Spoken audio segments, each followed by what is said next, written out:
Hey everyone, this is Drew here, and I'm going to be taking over for Casey for the Sunday school videos now. For this Sunday, we will be in Unit 9, Session 4. And in this session, we are in First Samuel.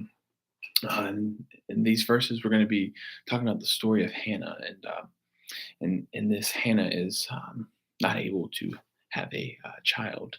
And this is something that she's really mourning of. So in the first passages, that's what we're going to be talking about is how Hannah is going through this time of mourning and grief, not being able to conceive. And so in these passages, we see that she's having a difficult time with this because this is something that she really wants. She wants to have this baby, but she is hurting because she's not able to conceive. And so she's hurt, she's crying. But what we see in this is she turns to God, right?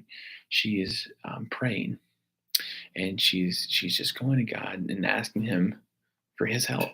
You know, in this time of mourning, she turns to God rather than runs from God.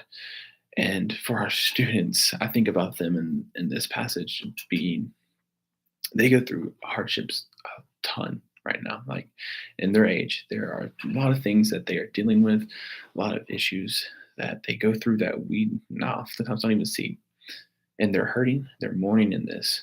And a lot of times when they go through hardships like that, they run from God, right? They think God should be helping them. They think if they're a Christian, they shouldn't be dealing with this. But the fact is, Christians deal with hardships all the time. And we need to look at Hannah as kind of an example for this and saying she went through something that was hard, something that she really wanted, and she wasn't able to do it. But rather than run from God, she turned and sought God for guidance. And she made a vow saying, God, if you allow me to have this child, I will give him to you and he will live his life for you. And so she's vowing to God, like, if you will allow this, I'm going to make sure he's raised up and follows you.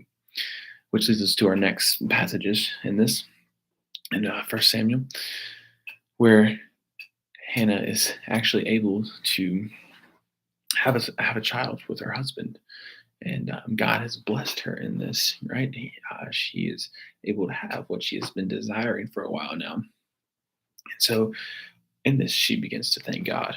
Right, she is thanking Him for this blessing that He has given to her. And because of this, she then goes to dedicate her son to the Lord. She gives him back. She keeps that vow that she had promised to God, right? Because He had blessed her, she will now dedicate that son to Him, right? God is still He is using her, right?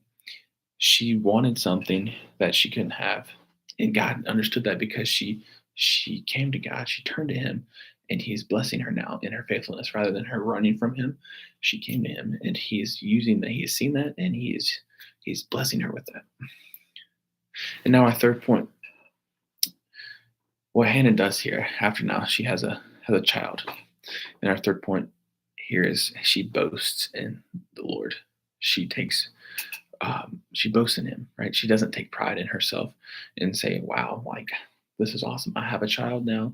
This is all mine." Like, no, that's not what she does. She's thanking the Lord for what He has done to bless her with, right? And she gives Him all the praise for this. And this is important for our students to understand. Is throughout life there's going to be hardships, there's going to be difficult times, there's going to be situations that we are just dealing with that we don't want to deal with, that are not what we are expecting.